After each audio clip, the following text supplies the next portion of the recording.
The Saturday market was a symphony of chaos, a vibrant, overwhelming assault on the senses that usually filled me with a small, quiet joy.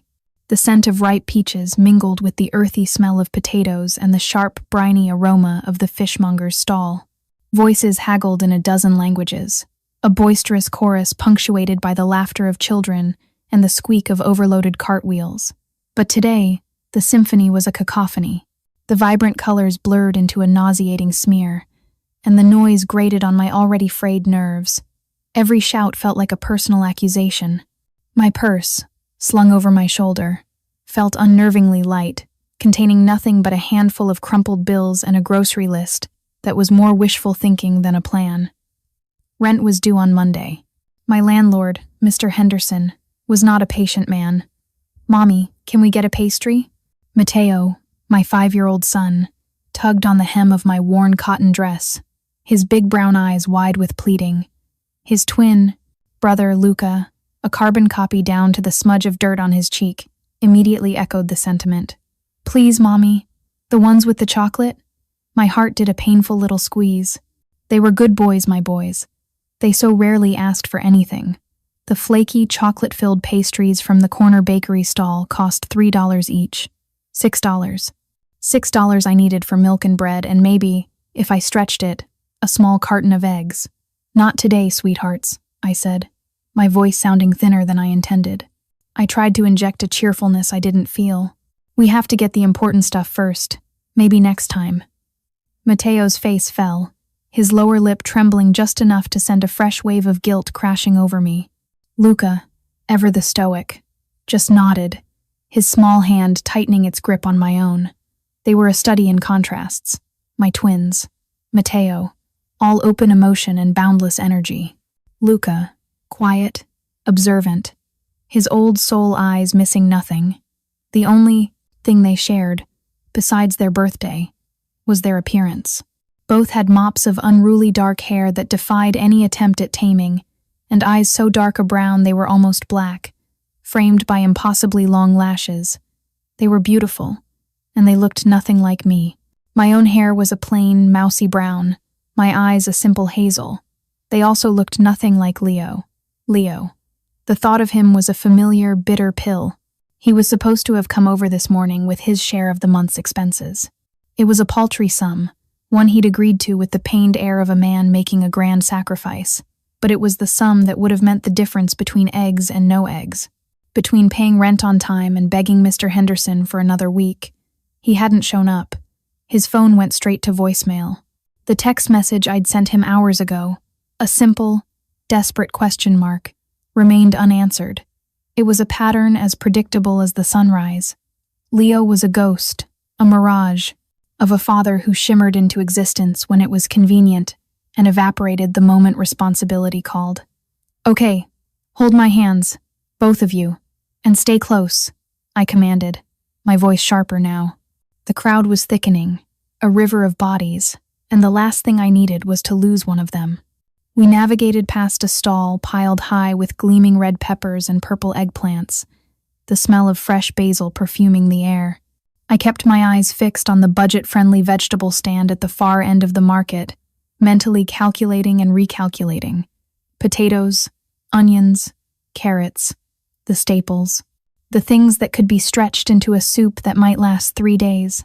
My focus was so absolute, so tunneled on the numbers rolling through my head, that I didn't see the man until it was too late.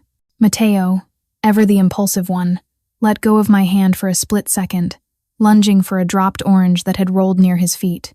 He was quick, a little bolt of lightning, and he cannoned directly into a pair of legs as solid as ancient tree trunks. The man didn't so much as stumble.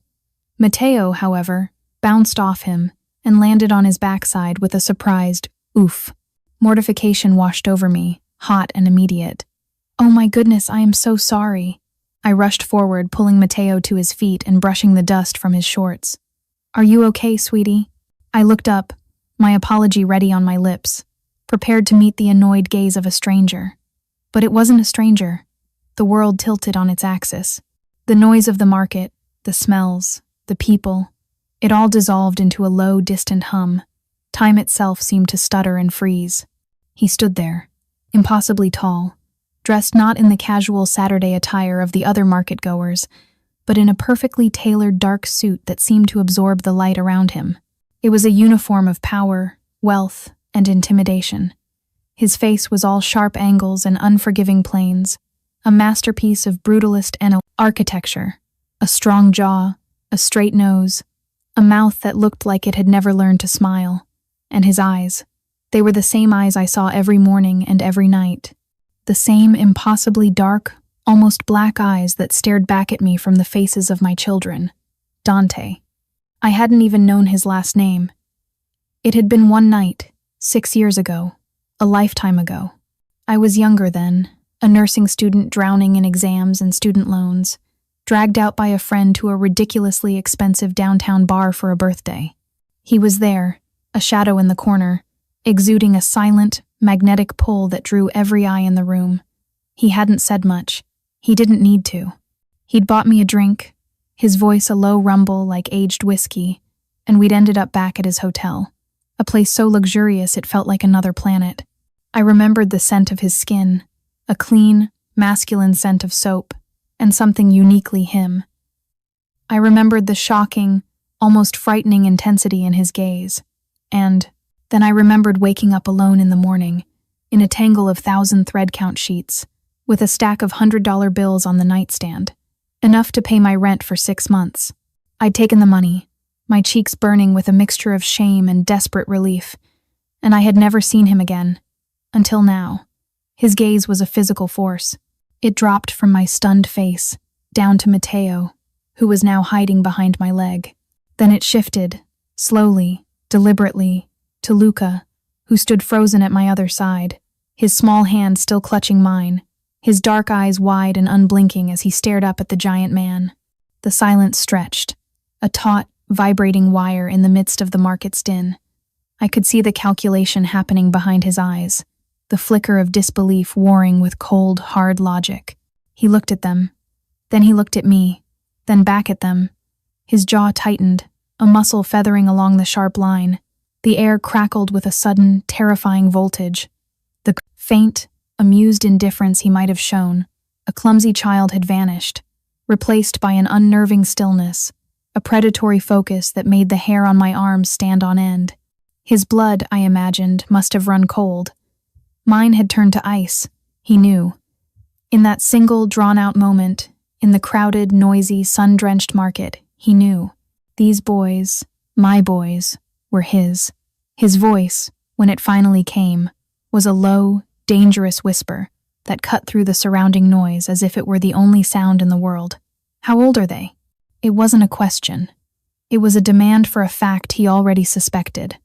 My own voice was trapped in my throat, a knot of pure panic. I couldn't speak, couldn't breathe. I just shook my head, a tiny, involuntary movement of denial.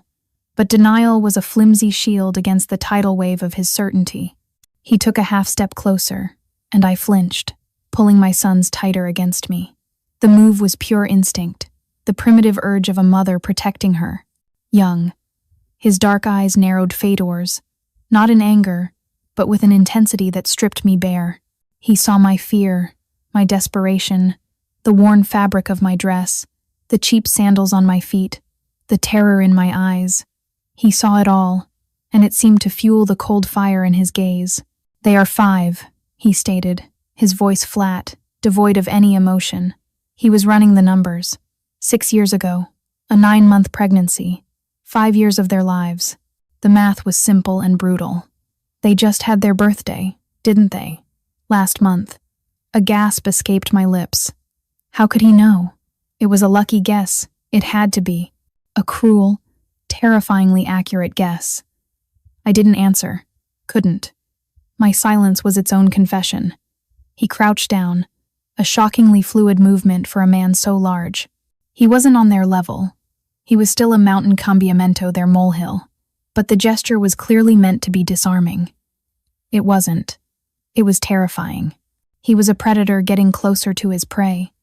He ignored Matteo, who was now trying to burrow his way into my leg, and focused his entire, unnerving attention on Luca. Luca, my brave, silent boy, didn't shrink away. He met the man's gaze, his own small, serious face, a perfect, miniature replica of the one before him. "What is your name?" Dante asked, his voice softer now, but no less commanding. Luca's grip on my hand was like a vice, but he answered, his little voice clear and steady. "Luca." Dante's eyes flickered. Then he looked at Matteo. "And you?" Matteo mumbled into my dress, his voice a muffled squeak.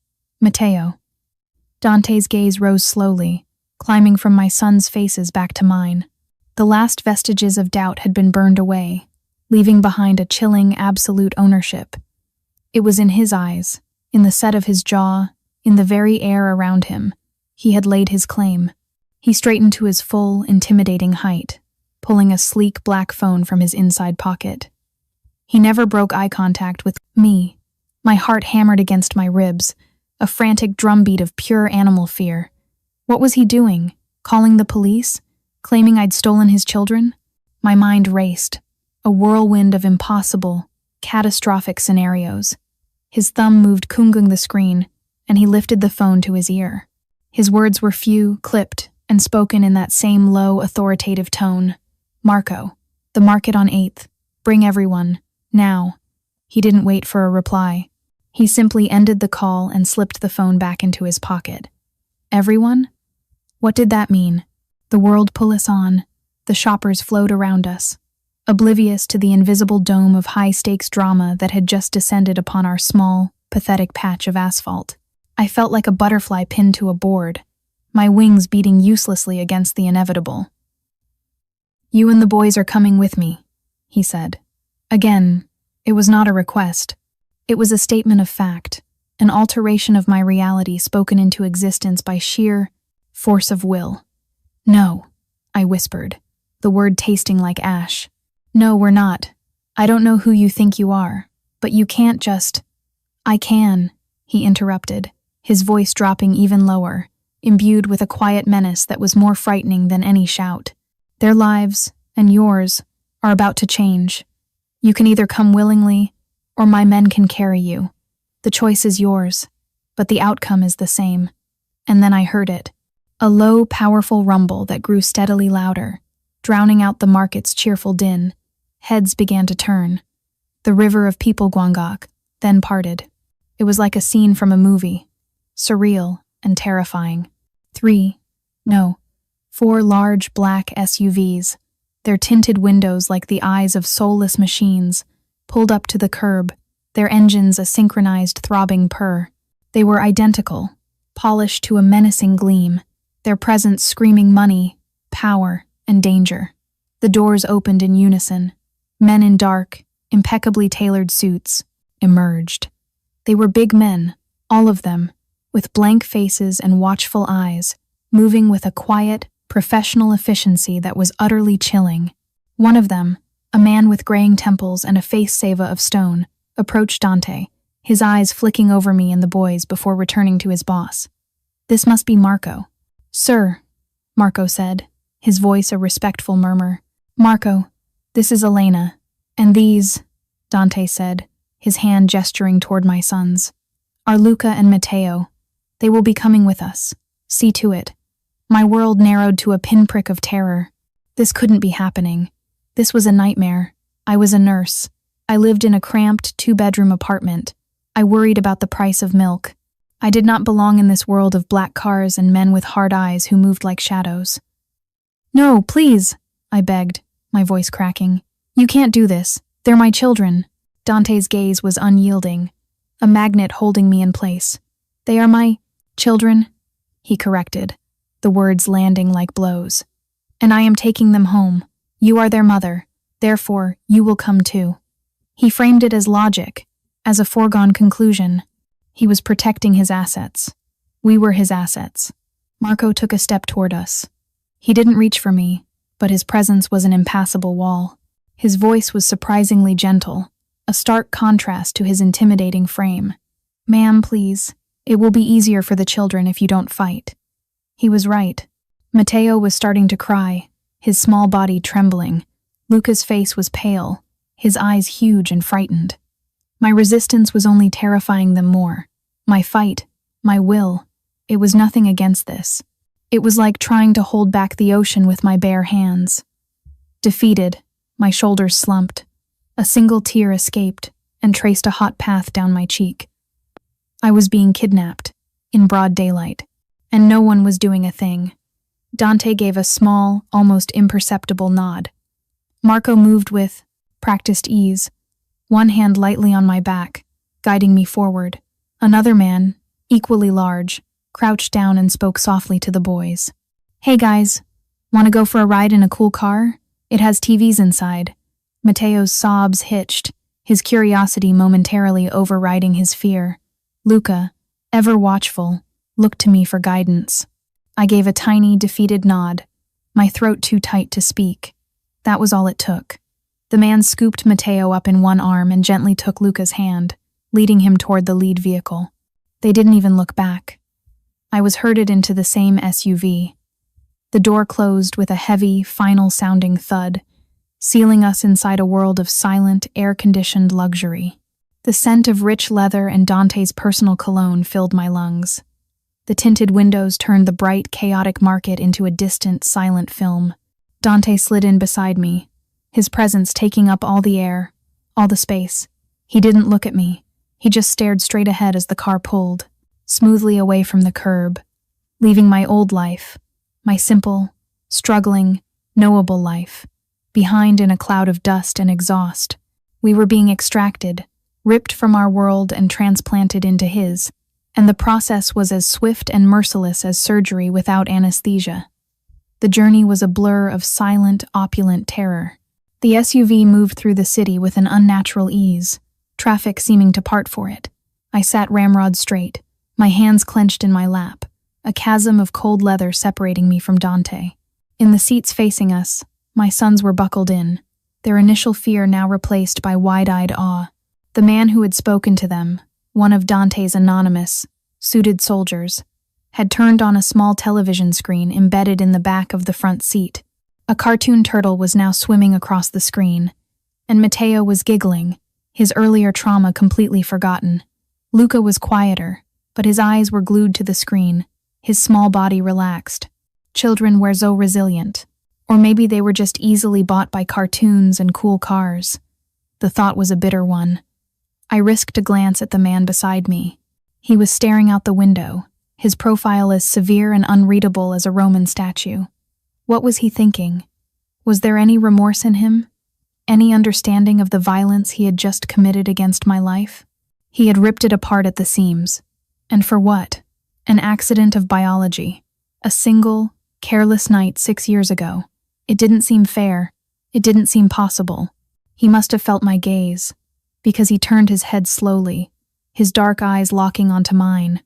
The intensity there was still overwhelming, but now, underneath the cold command, I thought I detected something else.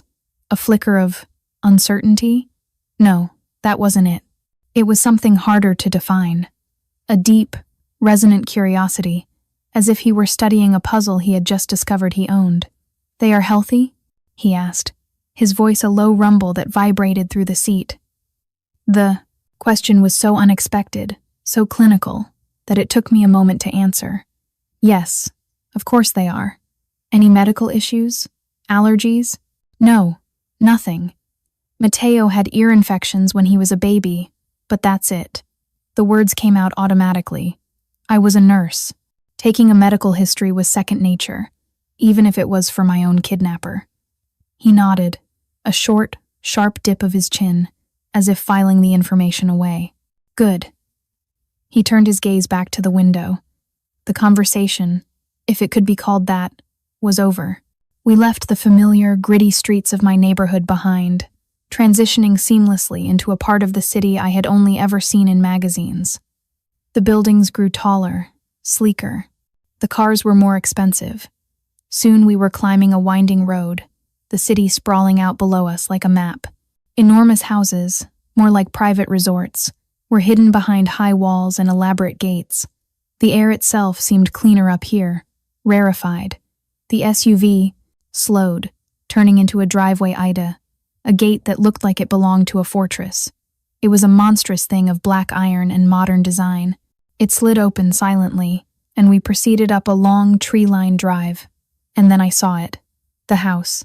Mansion was too small a word. It was a compound. A sprawling structure of glass, steel, and dark gray stone. It looked less like a home and more like a modern art museum or the headquarters of a Fortune 500 company. It was beautiful, in a cold, intimidating way, and it was utterly devoid of warmth. It was a perfect reflection of the man who owned it. The car glided to a halt under a wide portico, and the doors were opened to zanging before the engine was off. The men who had driven us were already standing at attention.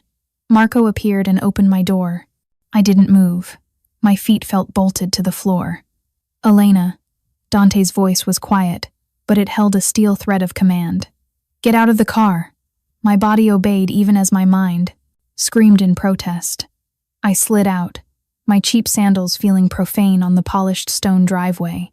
Marco was already helping the boys out, who were now staring, mouths agape, at the sheer scale of the place. "Whoa," Matteo breathed, pointing a small finger. "Is this a castle?" A flicker of something amusement maybe crossed Dante's face. It was there and gone so quickly I might have imagined it. "Something like that," he said. He led the way, his long strides eating up the ground. I had no choice but to follow, my sons flanking me, their small hands once again lost in mine. The inside was even more breathtaking and soulless than the outside. The front door, a massive slab of dark wood, opened into a 2-story foyer with a floor of gleaming white marble. A staircase that looked like a floating ribbon of steel and glass curved its way to the second floor. The walls were mostly glass, offering a panoramic view of a meticulously manicured garden and a sparkling blue infinity pool that seemed to drop off into the sky. The furniture was sparse, minimalist, and undoubtedly worth more than I would make in a lifetime. A single, enormous abstract painting, a chaotic slash of red on a black canvas, was the only decoration on one wall. It was a room designed to impress and intimidate, not to comfort. This was not a home. It was a statement. A woman in a neat gray uniform appeared as if from nowhere. She was older, with her hair pulled back in a tight bun and a completely neutral expression. "Sir, welcome home." "Isabel," Dante acknowledged her with a nod. "These are my sons, Luca and Matteo. And this is Elena. They will be staying with us. Have the guest wing prepared, 2 bedrooms, and have a meal sent up. Something for the children." "Of course, sir," she said, her gaze sweeping over us with a professional, uncurious eye. She had probably seen stranger things. She turned to me. "If you and the children will follow me, ma'am." "Ma'am." The title was so absurd I almost laughed. I was a girl in a faded dress, being held prisoner in a palace. I looked at Dante, a desperate, pleading question in my eyes. He met my gaze, his expression unyielding. "Go with her," he commanded softly. "Get them settled, then you and I will talk." The guest wing was larger than my entire apartment. My room was a study in luxurious neutrality. Beige walls, a king-sized bed with a mountain of white pillows, a private balcony overlooking the city. The adjoining room for the boys was similar, but 2 beds had already been made up, and on each was a pile of new toys, still in their boxes. Lego sets, action figures, art supplies. It was a child's fantasy, a blatant, calculated bribe, and it was working. Matteo and Luca were already tearing into the boxes, their earlier fear a distant memory. A cart arrived with a quiet whir, pushed by another uniformed servant. On it were plates of chicken nuggets shaped like dinosaurs, macaroni and cheese, and tall glasses of juice. My sons fell upon the food like starving wolves. I, on the other hand, felt like I was going to be sick. I stood by the window, watching them, feeling a profound and unsettling disconnect. They were happy. They were safe. They were surrounded by a level of comfort and privilege I could never have provided. And it had all been accomplished through an act of brutal, terrifying force. I was living a contradiction, trapped in a beautiful cage where the bars were made of my children's well-being. After the boys had eaten and were starting to droop with exhaustion, Isabel returned. "I can watch the children, ma'am, if you'd like to get cleaned up. There are some things for you in the closet. Mr. Moretti is waiting for you in his study." Some things. I opened the closet and my breath caught. It was filled with clothes. Designer dresses with the tags still on, silk blouses, cashmere sweaters, soft jeans. On the floor were a dozen pairs of shoes from elegant heels to comfortable-looking sneakers. It was a whole new wardrobe, in my size. The thought, the sheer chilling efficiency of it, sent a shiver down my spine. He had known my size. How? Had his man Marco assessed me that quickly? Or was it something else? Some detail he had catalogued and stored away 6 years ago. I chose a simple pair of black trousers and a cream-colored silk blouse. They felt alien on my skin. After a quick shower in a bathroom that was bigger than my kitchen, a cavern of marble and chrome, I looked at myself in the mirror. I looked like a stranger, a well-dressed prisoner. Steeling myself, I followed Isabel's quiet directions down a long, silent hallway to his study. The study was the heart of his empire.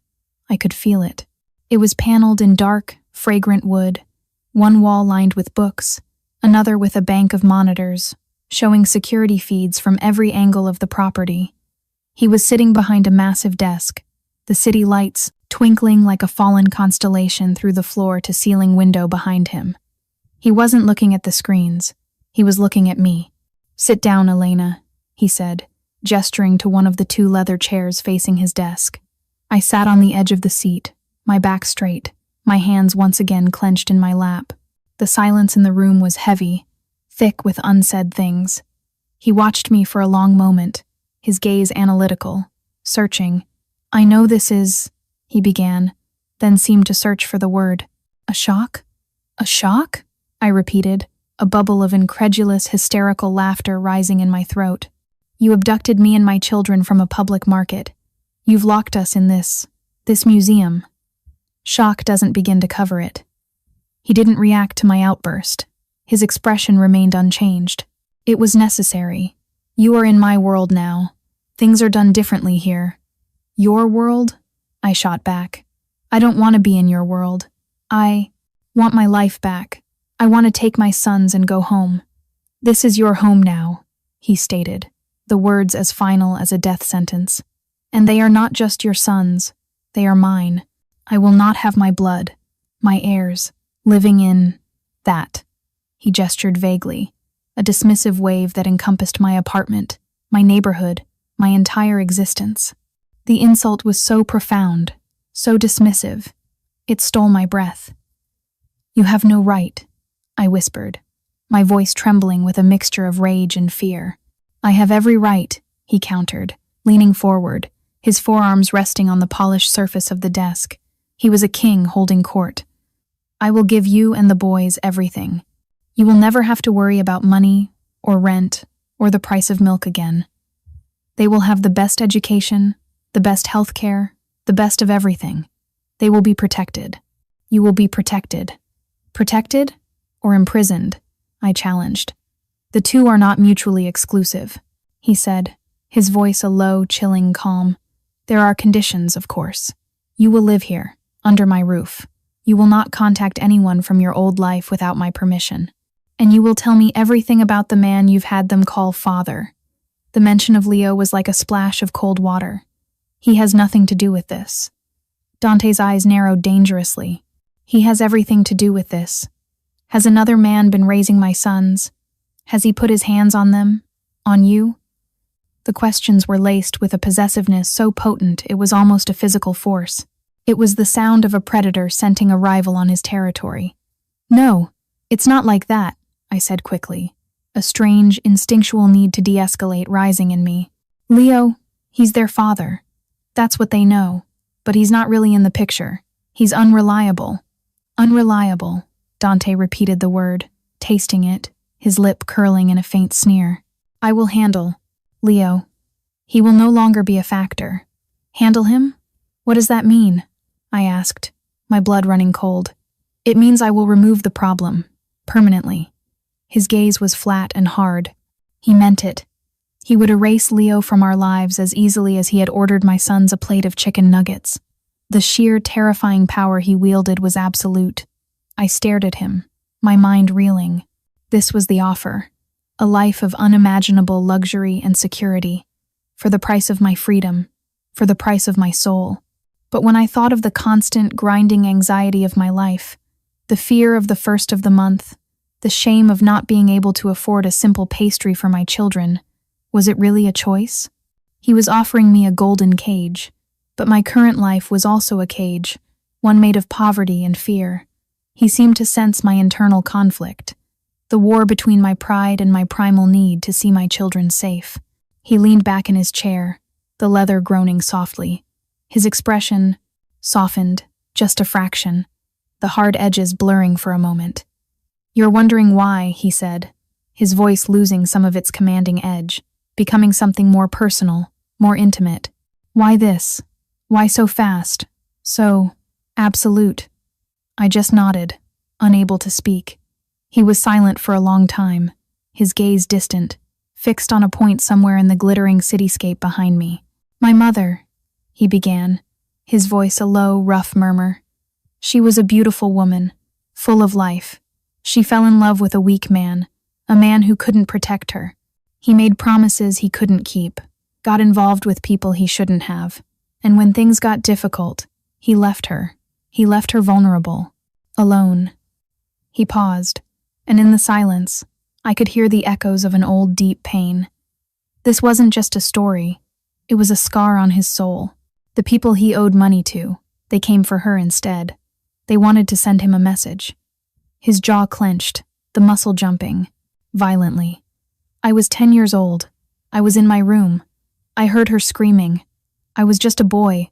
I couldn't do anything. I hid under my bed and I listened as they broke her. The air in the room grew thick, heavy with his grief and rage. I felt a pang of empathy so sharp it was like a physical blow. I, a nurse, had seen Manav suffering in all its forms, but the agony etched on his face in that moment was profound. "I found her afterward," he continued, his voice now barely a whisper. "She was never the same. The light in her was gone. She died 2 years later. They said it was pneumonia, but she died that night. She died because she was unprotected." He finally looked at me, his dark eyes burning with a conviction that was terrifying and absolute. "I swore on her grave that I would never be that man, that I would never be weak, and that anything and anyone that was mine, I would protect with my life, with everything I have." He didn't have to say the next words. I heard them anyway. "You are mine. The boys are mine." This wasn't just about pride or ego. This was about him rewriting his own past. He wasn't just protecting me and his sons. He was protecting the ghost of his mother. He was saving the boy who had hidden, helpless, under the bed. My situation, my vulnerability, my life with Leo, it was a living reenactment of his greatest trauma, and he would not, could not, allow it to play out the same way. The gilded cage he was offering wasn't just a prison. In his mind, it was a sanctuary, the only way to guarantee our survival. And I was beginning to realize that, in his world, he might just be right. The days that followed were a surreal dream. I woke up each morning in the silent, opulent bedroom, the sun streaming through the vast windows, and for a fleeting moment, I'd think it was all a nightmare. Then the reality would settle in, heavy and suffocating. I was a guest, a prisoner, a prize. I was a kept woman, though no one used such a crude term. The staff were unfailingly polite, calling me ma'am and catering to my every unspoken need. Fresh clothes appeared in the closet. My favorite tea was on the nightstand before I even knew I wanted it. Books I'd once mentioned wanting to read were stacked on a table. I was being observed, studied, my preferences catalogued and met with a silent, unnerving efficiency. The boys, however, were in paradise. They had a yard bigger than any park they'd ever seen, a swimming pool, and a playroom that was a child's fantasy. A young, cheerful tutor named Anna arrived each morning to work with them on letters and numbers, a gentle introduction to the elite education Dante had promised. They were laughing more than I had ever heard them laugh. They were eating well, sleeping in soft beds, and they were utterly, blissfully unaware of the price. Their joy was a constant, painful reminder of my own compromised position. Every giggle was a golden bar in my cage. Dante was a ghost in his own home. He would leave before we woke up and return long after the boys were asleep. Sometimes I would see him from my balcony, a dark figure crossing the lawn, speaking into his phone, his shoulders tight with Unauthorized burdens. We existed in separate orbits, 2 planets circling the same sun, our children. But sometimes, our orbits would intersect. He would appear in the playroom doorway late at night, watching his sons sleep, a look on his face I couldn't decipher. It was a mixture of fierce pride and a profound, aching loneliness. One evening, about a week after our arrival, I was sitting by the pool, watching the boys splash in the shallow end under the watchful eye of Marco, who had apparently added lifeguard to his long list of duties. I was reading one of the books that had magically appeared, but the words were just black marks on a page. My mind was elsewhere, circling the same endless loop of fear and confusion. A shadow fell over me. I looked up to see Dante standing there, still in his suit, his tie loosened. "They seem happy," he said, his gaze on the pool. "They're children. A pool and endless toys are enough to make them happy," I replied, my tone sharper than I intended. He turned his gaze to me. "And you? Are you happy, Elena?" "I'm your prisoner," I said flatly. "Happiness isn't part of the arrangement." "It could be," he said, his voice quiet. He sat in the chair next to mine, a surprising move. The proximity of him, the scent of his cologne, the sheer physical presence of him was still unnerving. "This is difficult, I know, but it is necessary." "Necessary for who? For you? To soothe your own ghosts?" The words were out before I could stop them. They hung in the air between us, a direct challenge. I expected him to get angry, to shut down. Instead, a flicker of something raw and vulnerable crossed his face. "Yes," he admitted, his voice rough. "For me, and for them, you don't understand the world I live in. You see these walls as a prison. I see them as a fortress. And right now, that fortress is more important than ever." "What do you mean?" I asked, a new knot of anxiety tightening in my stomach. He hesitated, seeming to weigh his words. "News travels fast in my world. The fact that I have a family now, it is not a secret.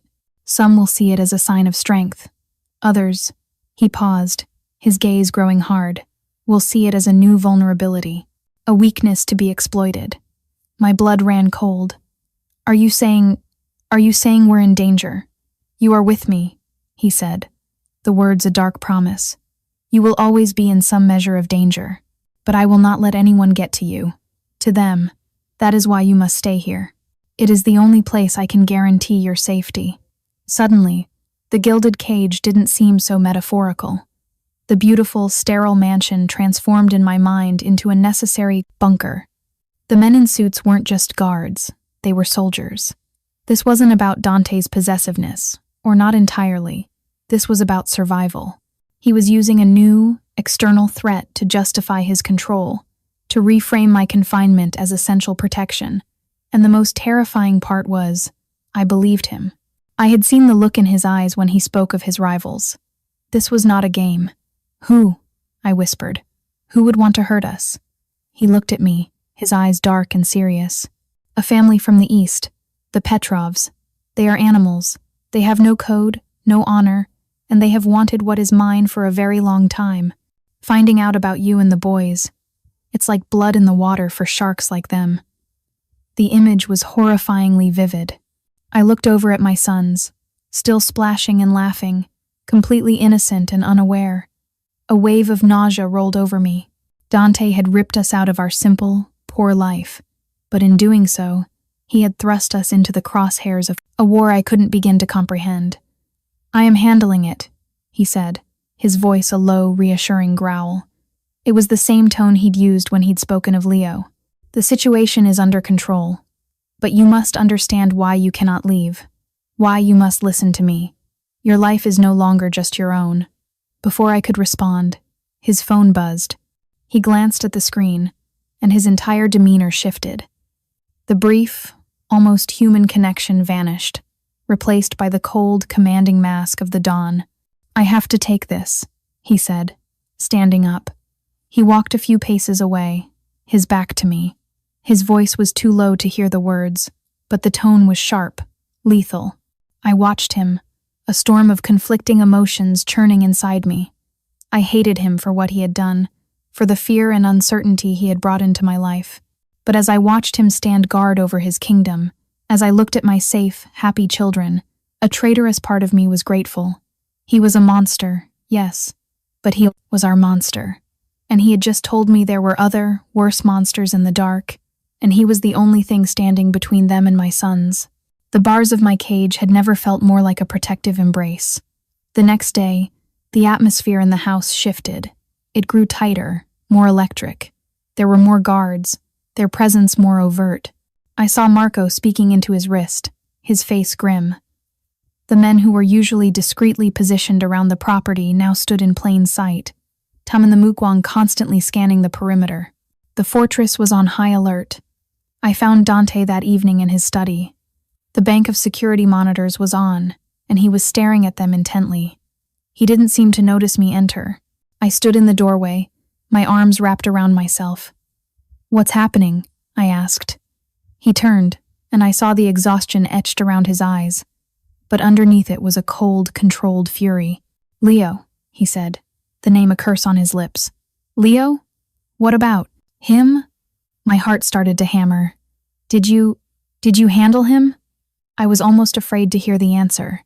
"I sent Marco to talk to him this morning," Dante said, his voice tight, "to make him an offer, a generous one. Money, a plane ticket, a new life somewhere far away, in exchange for signing away his parental rights and disappearing forever." "Parental rights?" I scoffed. "He barely has any. It's a formality." "A loose end I wanted tied," Dante said, his eyes returning to the screens. "But your Leo is not just unreliable.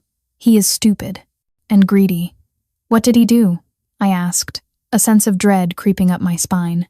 Instead of taking the deal, he thought he'd hit the jackpot. He tried to negotiate. He mentioned the boys, mentioned you, mentioned that he knew who I was. He thought he could blackmail me.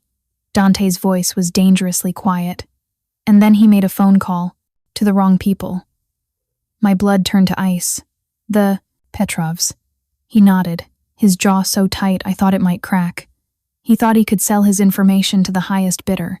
He told them about the boys, their names, their age. He gave my enemies the one weapon I have spent my life trying to avoid.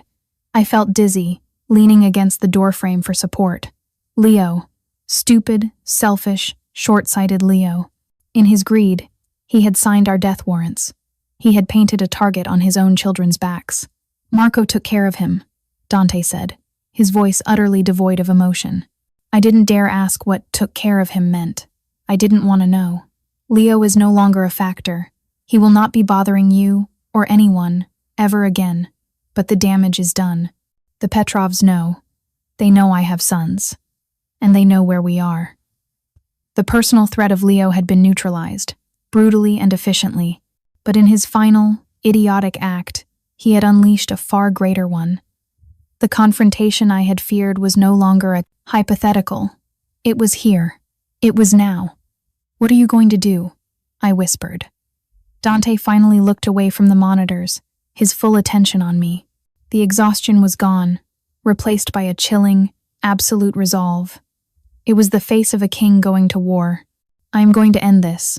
I am going to cut the head off the snake so it can never threaten my family again."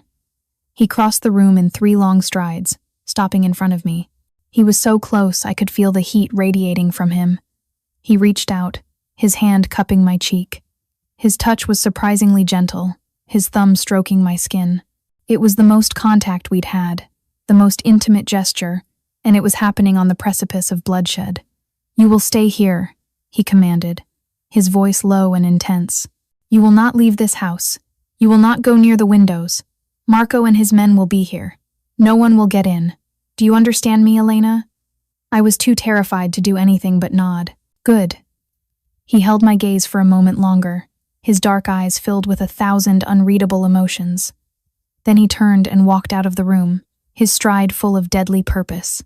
I heard him giving orders in the hall, his voice a low, rapid-fire command. Doors opened and closed.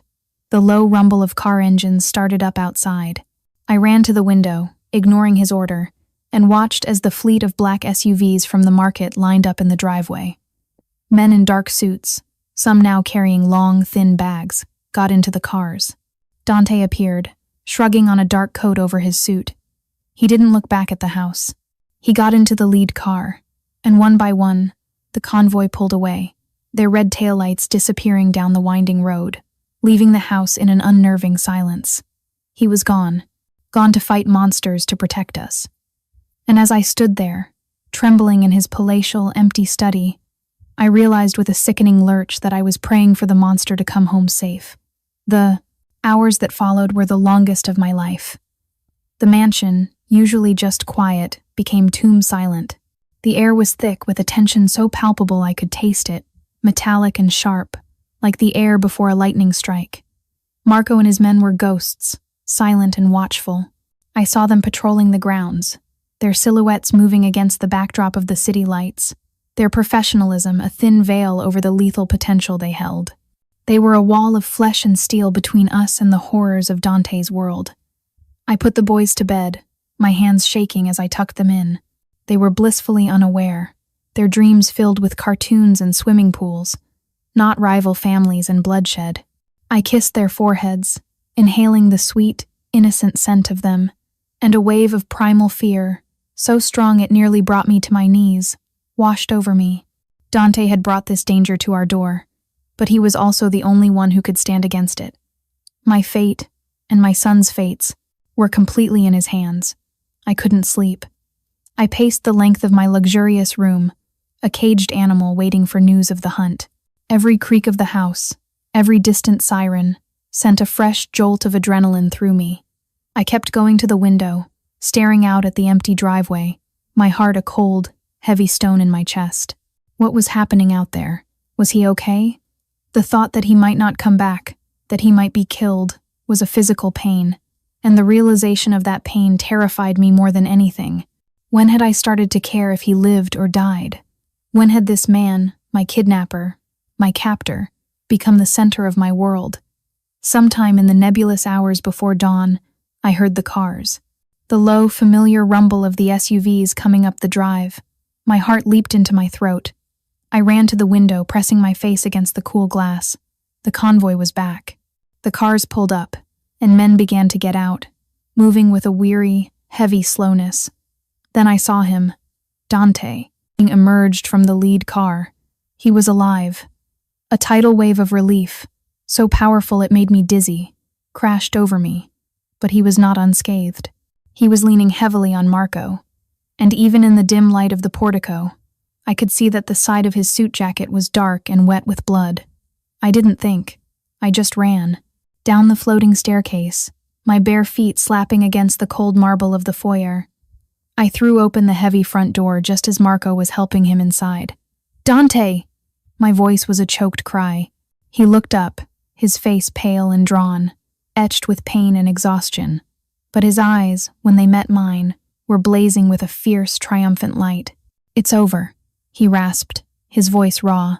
"The Petrovs are finished. They will never threaten you again." My training as a nurse took over, a familiar, comforting instinct in the midst of chaos. "Get him to the study," I ordered Marco, my voice firm. "Lay him on the sofa. Someone bring me the medical kit. The large one. Now." Marco, who took orders from no one but Dante, looked at his boss. Dante gave a small, pained nod. "Do as she says." Without another word, Marco guided Dante into the study and helped him ease onto the long leather sofa. I was right behind them. "Help me get his jacket and shirt off," I said, my hands already moving, assessing. The wound was on his left side, a nasty gash along his ribs. It looked like a graze from a bullet or a knife wound. It was bleeding sluggishly, but it was deep. A servant appeared with a comprehensive medical kit, the kind I'd only ever seen in an emergency room. I knelt beside him, my fear momentarily forgotten, replaced by a laser-like focus. "This is going to hurt," I said, my voice all business. "I've had worse," he grunted, his eyes squeezed shut as I began to clean the wound. The room was silent except for the hiss of the antiseptic and Dante's sharp, controlled breaths. I worked quickly, my hands steady. I disinfected the gash, my fingers probing gently to assess the depth. It was clean, no bullet fragments, thank God, but it would need stitches. "You're a nurse," he stated, his eyes opening, watching me. Yes, I said, not looking up from my work as I threaded a suture needle. You knew that. I know your blood type, your mother's maiden name, and what you scored on your nursing board exams, he said, his voice a low rumble. Of course I knew you were a nurse. The casual admission of his surveillance, the depth of his knowledge about me, should have terrified me. But right now, all I felt was a strange, numbing acceptance. I began to stitch the wound, my movements precise and economical. He didn't flinch, didn't make a sound, but I could feel the tension radiating from his body, the rigid control he was exerting over his own pain. Marco stood silently in the corner, a stoic statue, but his eyes never left Dante. The loyalty was absolute. As I worked, the cord silence stretched, but it was different now. It wasn't the tense, angry silence of our previous confrontations. It was something else, softer, more intimate. Here, in the dead of night, in his temple of power, he was wounded, and I was the one fixing him. The power dynamic had shifted, just for a moment. Thank you, Elena, he said, his voice rough, when I had tied off the last stitch and was applying a clean dressing. I looked up, my gaze meeting his. The fire was banked now, leaving his eyes dark and deep and full of a raw vulnerability I had never seen before. He looked from my eyes to my hands, which were now covered in his blood. I was afraid, he whispered, the admission costing him more, I suspected, than the pain of his injury. Not of them, but of not coming back, of leaving you and the boys alone. My breath caught in my throat. The confession hung in the air between us, a fragile, shimmering thing. He had stripped away the armor, the layers of command and control, and showed me the man underneath. A man who was afraid of losing his family. Our family. I didn't know what to say. So I just finished taping the bandage, my fingers brushing against his warm skin. The touch was electric. He didn't pull away. Instead, he reached up, his hand covering mine, his grip surprisingly gentle. Stay, he murmured, his thumb stroking the back of my hand. Don't go back to your room. Stay with me. It wasn't a command this time. It was a plea from a wounded man who had just returned from war and didn't want to be alone. I looked at our hands, his large and strong covering mine, stained with his blood. I looked at his face, pale and exhausted but so intensely focused on me. The war outside was over. The war inside me, the conflict between my fear and this strange, terrifying new emotion, was reaching its own climax. Slowly, I nodded. He squeezed my hand, a silent message of gratitude. Then, with a pained grunt, he pushed himself up. Marco, you are dismissed. Get some rest. Sir, Marco said, giving me a look I couldn't quite interpret, respect maybe, before turning and leaving the room, closing the heavy doors softly behind him. We were alone. The adrenaline of the emergency was fading, leaving a different kind of tension in its wake, a humming, resonant awareness of each other. He was still holding my hand. You saved my life 6 years ago, you know, I said, the words coming out in a whisper. That money you left, it was everything. I was about to drop out of school. I was so desperate. He looked surprised. I didn't want you to think. I wasn't paying for a service. I didn't know how to see you again, and I couldn't stand the thought of you needing anything. He had wanted to see me again. The thought was a revelation. This wasn't just about the boys. It had started with me. He slowly, carefully, got to his feet, his hand still holding mine, drawing me up with him. He was wincing, but he stood tall, looking down at me. The space between us was non-existent. I had to tilt my head back to look at him. When I saw you in the market, he said, his voice a low, rough velvet. With them, it was like the world clicked into place. Everything I've built, everything I've done, it was all meaningless until that moment. It was all for you, for them. I just didn't know it yet. My heart was beating a frantic, wild rhythm. This was it. The moment where everything changed, where there was no going back.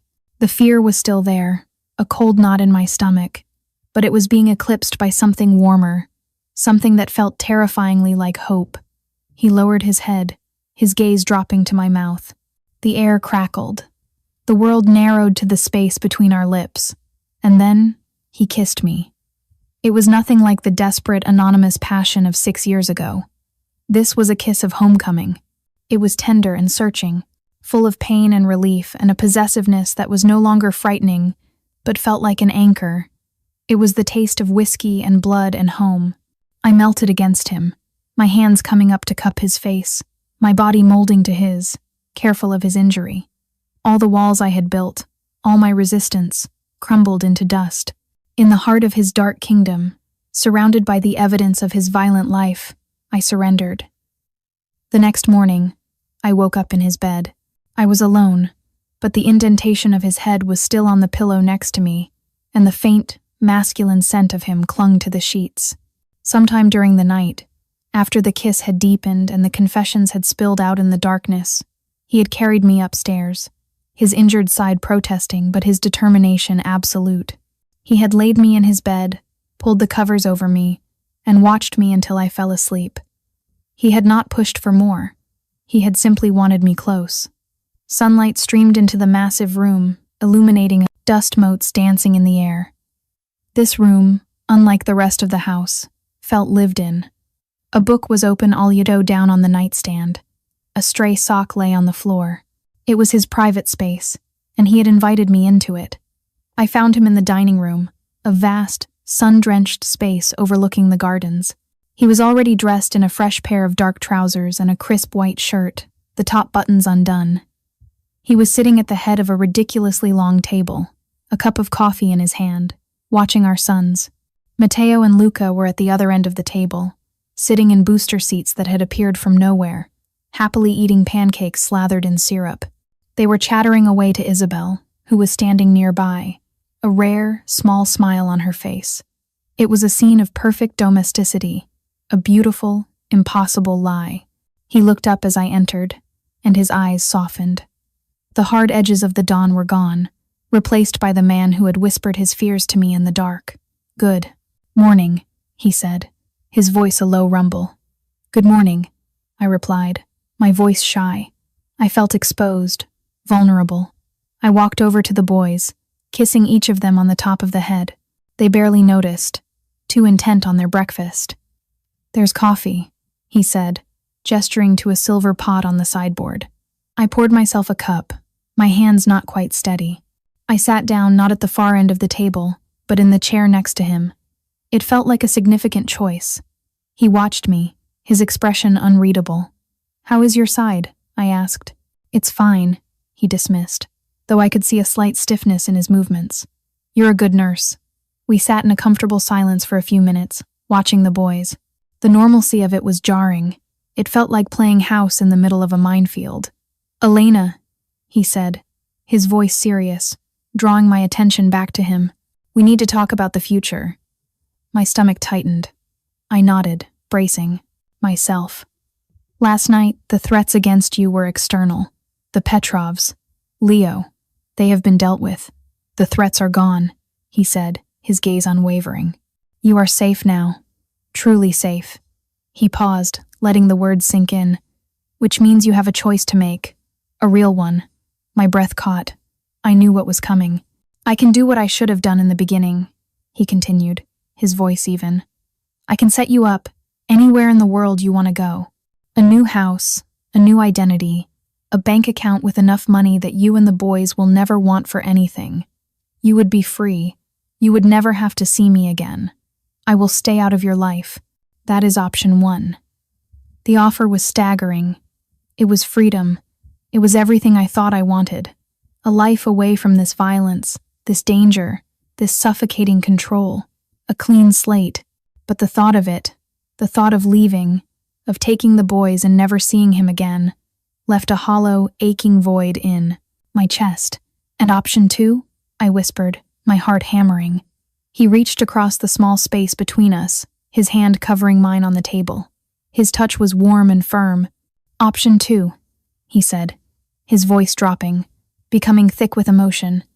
"You stay. You stay here, with me. You let me be a father to my sons. You let me be a husband to you. You build a life with me. Here, in this house. In my world. He held my gaze, his eyes dark and pleading. The king was on his knees, metaphorically. He was giving me the power. He was giving me the choice. He had taken everything from me, and now he was offering it all back, plus a kingdom. But the choice was real. He would honor it. I knew he would. I looked past him, through the glass walls, to the garden where Marco was now setting up a small soccer net. I looked at my sons, their faces sticky with syrup, their laughter echoing in the vast, silent room. They were safe. They were happy. They had a father, a powerful, dangerous, fiercely protective father who had already gone to war for them. I thought of my old life, the constant, grinding worry, the loneliness, the feeling of drowning, day after day. I had been free, but my freedom was a cage of poverty and fear. This life, his life, was also a cage, but it was a cage he was willing to share, a cage he would defend with his life. I turned my hand over, my fingers lacing with his. His grip tightened, a desperate, hopeful pressure. I looked into his eyes, the eyes of my captor, my protector, my confessor, the father of my children. "We stay," I said, my voice clear and steady. "We choose option 2. The relief that washed over his face was so profound it was like watching a dam break. The tension drained out of his shoulders, and for the first time, he looked his age, like a man who had been carrying the weight of the world and had just been allowed to set it down. He brought my hand to his lips, pressing a kiss to my knuckles, his eyes never leaving mine. "Thank you," he whispered, his voice thick with an emotion I couldn't name. This was my choice. Not as a victim, not as a prisoner, but as a woman who had weighed her options and chosen her fate. I was choosing this man, this life, this dangerous, beautiful, complicated world. I was no longer a damsel in distress waiting for a rescue. I was a queen, and I was choosing to take my throne beside the king. The rest of the day passed in a dream. After he made a few quiet phone calls, the tension that had gripped the house for days finally, completely, dissipated. The extra guards vanished. The staff's movements seemed lighter. Even the air felt different, as if the whole estate had breathed a collective sigh of relief. Dante stayed home. He didn't take any calls, didn't look at his security monitors. He dedicated the entire day to us. He taught the boys how to swim, his large, scarred hands patiently holding Jejic, small bodies afloat in the crystal-clear water of the pool. I watched from a lounge chair, a soft smile on my face. He was a natural. For all his coldness and control, with his sons he was gentle, patient, and completely captivated. He let Matteo splash him in the face, and he responded not with annoyance, but with a deep, rumbling laugh that echoed in the open air. It was a sound I had never heard before, and it was beautiful. Luca, my quiet observer, swam to him and wrapped his small arms around Dante's neck, and Dante held him, his eyes closed, a look of pure, unadulterated peace on his face. He was a man who had just found the missing part of his soul. Later, we played soccer in the garden. Dante, despite his injury, ran with the boys, letting them score goal after goal, celebrating each one as if they'd just won the World Cup. I found myself laughing, a real, genuine laugh that came from deep in my belly. I hadn't laughed like that in years. The sound felt foreign and wonderful. Dante would catch my eye over the boys' heads, and we would share a look, a silent acknowledgement of the new reality we were building, moment by moment. This was a family. It was strange and unconventional and born of violence and fear, but it was real.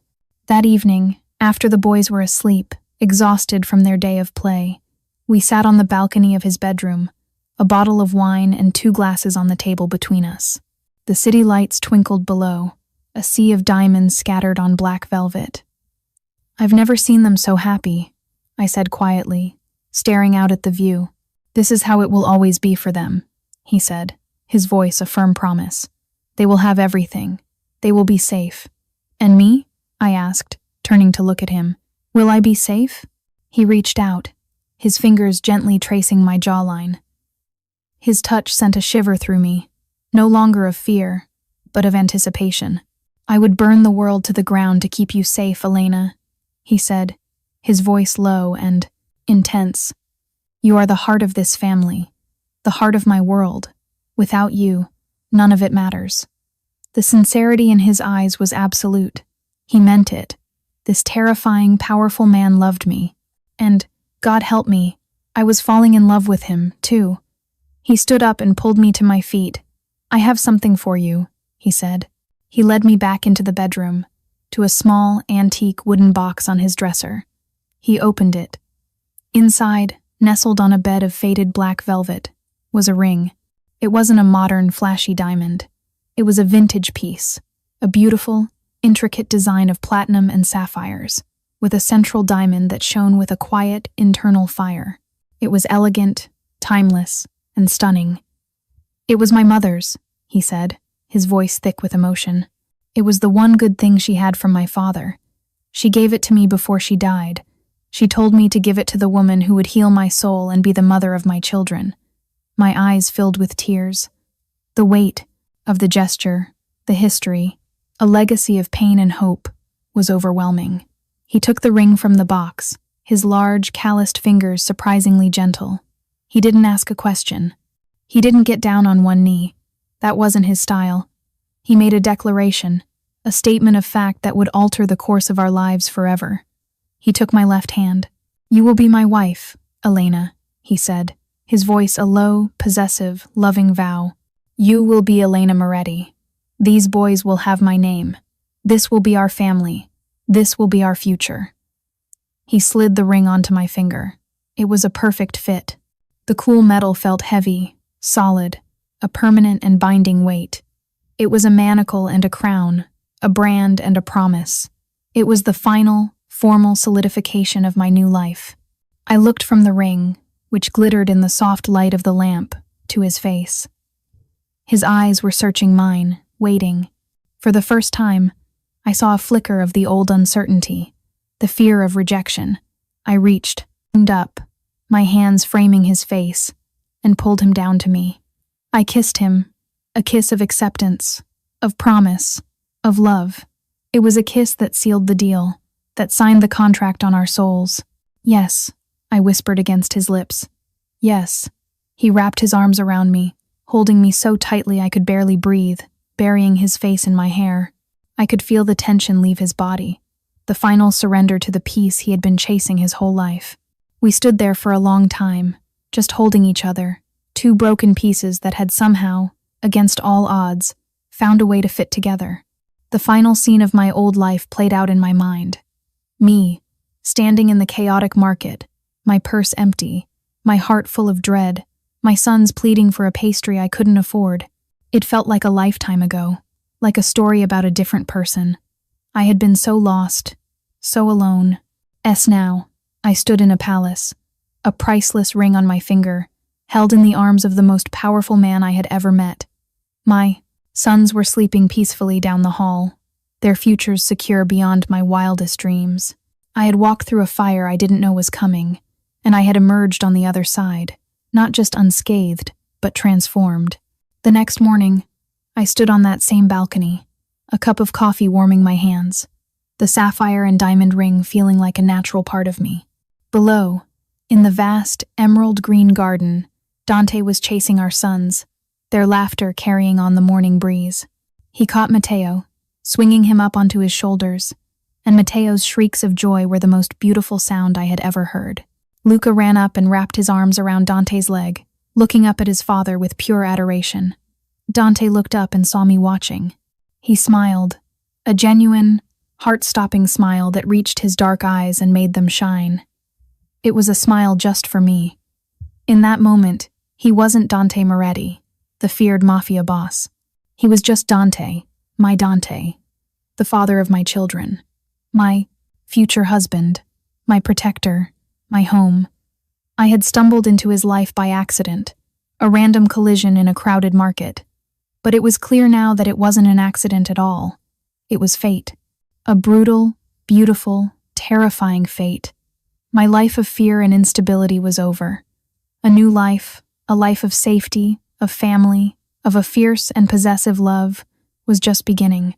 And as I smiled back at my family, my heart, once so full of anxiety, was now full of a quiet, certain, and unshakable peace. I was right where I was always meant to be,